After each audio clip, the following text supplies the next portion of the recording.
वासियों की मांग क्या होती है। सारा जो मामला मांग से उत्पन्न होता है।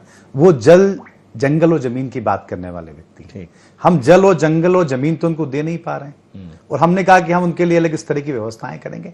स्वागत योग है अगर कुछ इस तरह का प्रयास कर रहे हैं, लेकिन प्रश्न ये उत्पन्न होता है क्या हम उनको एजुकेशन का स्टैंडर्ड दे पा रहे हैं, क्या उनका कुपोषण दूर कर पा रहे हैं, क्या उनको पीने का शुद्ध पानी उपलब्ध करा रहे हैं, क्या उनको जो वन अधिकार अधिनियम के पट्टे दे पा रहे नहीं दे पा रहे हैं, जो उनकी बेसिक नीड्स हैं, जो एक आदमी को जीवन जीने के लिए आवश्यकता है, हम वो तो कर नहीं पा रहे हैं। वो इसलिए सवाल उठते हैं क्योंकि भारतीय जनता पार्टी की सरकार पिछले 21 सालों से मध्य प्रदेश के अंदर है। 1-1.25 साल का हम समय छोड़ देते हो, फिर उस सरकार ने क्या किया।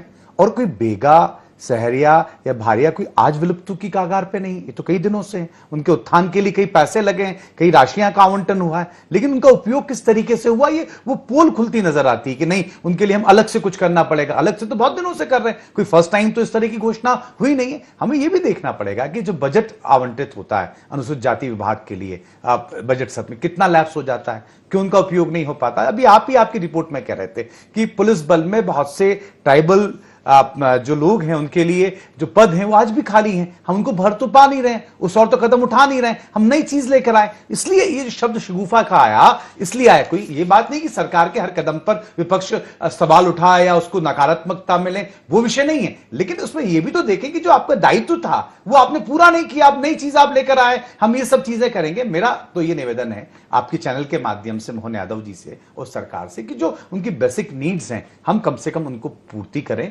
उनको अच्छा पीने का शुद्ध पानी दें। जो प्रधानमंत्री जी ने भी वो बनाया, लेकिन आज क्या हाल हो गया उसमें एक लंबी चर्चा हो जाएगी। वो योजना है पूरा भ्रष्टाचार के पलीता हो गया, वो नल लगे हैं लेकिन कहीं उनमें कनेक्शन नहीं, पानी नहीं मिल पा रहा है। तो ये तमाम बातें हैं। जो हमारे एजुकेशन का क्या सिस्टम है, वहां टीचर्स नहीं है, उनके स्कूल्स में हम जाके देखें ग्रामीण क्षेत्रों में क्या स्थिति, कहीं किसी झोपड़ी में लग रहा, कहां पे क्या नहीं। तो ये जो जिससे एक स्टैंडर्ड बढ़े और इस सब की आवश्यकता नहीं पड़े, वो काम पहले करें, उसके बाद ये सब चीजें करेंगे तो बेहतर रहेगा। जी, मैं एक बात कहूंगा कि जो हम कहते हैं कि भारतीय जनता पार्टी कथनी और करनी में फर्क है, कहते क्या है करते क्या है, आपने बहुत अच्छा एक उदाहरण प्रस्तुत कर दिया उसका।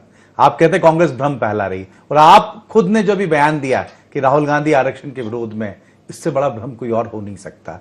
तो ये आपकी बात है, आप खुद भ्रम फैलाते हैं और दूसरों पर इल्जाम लगाते। खैर टॉपिक कुछ और है, मैं उस टॉपिक के ऊपर आ जाता हूं क्योंकि विषय कहीं और चला जाएगा, हम उस सब चीजों को बजाएंगे। आप बार बार भूतकाल में क्यों रहना चाहते हैं? भूत से पीछा छुड़वाओ, वर्तमान और भविष्य की बात करो, फिर आजादी आ जाएगी। आजादी के टाइम कहां थे आप, कहां घुसे हुए थे?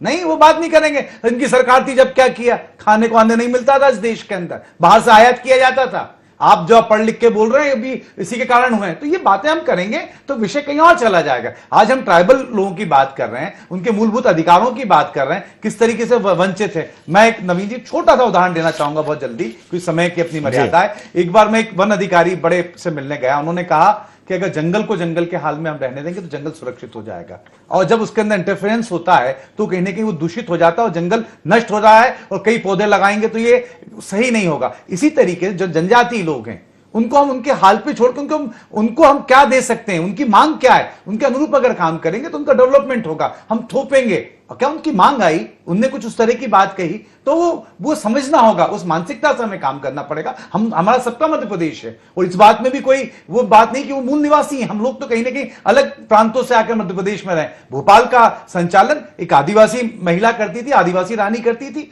तो ऐसा तो है नहीं कि इनमें लीडरशिप क्वालिटी है नहीं। लेकिन अगर उनका मौका और जो उनका अधिकार है उन पे हम लोग हनन करेंगे तो वो कैसे कर पाए? उनको अधिकार संपन्न बनाया। आज क्या दुर्गति हो रही है जगह जगह, किस तरह के अन्याय अत्याचार हो रहे हैं। तो इस भाव से हटके उनको सडट बनाना होगा, मजबूत बनाना होगा, उनको एक अच्छा शैक्षणिक योग्यता और स्वास्थ्य की सुविधाएं देनी पड़ेंगी। ये बेसिक चीजें करें, उसके बाद जो उनकी आवश्यकता उनको पूर्ति करने का प्रयास करें। नवीन जी बहुत अच्छी आपने बात कही कि उनकी जो वहां पे खेती यहाँ है, उनको जो कर सकते हैं जंगल में, उनको हम प्रेरणा देंगे। लघु और कुटीर उद्योगों में हम उनको डेवलप करेंगे, निश्चित रूप से उनका विकास ज्यादा बेहतर होगा।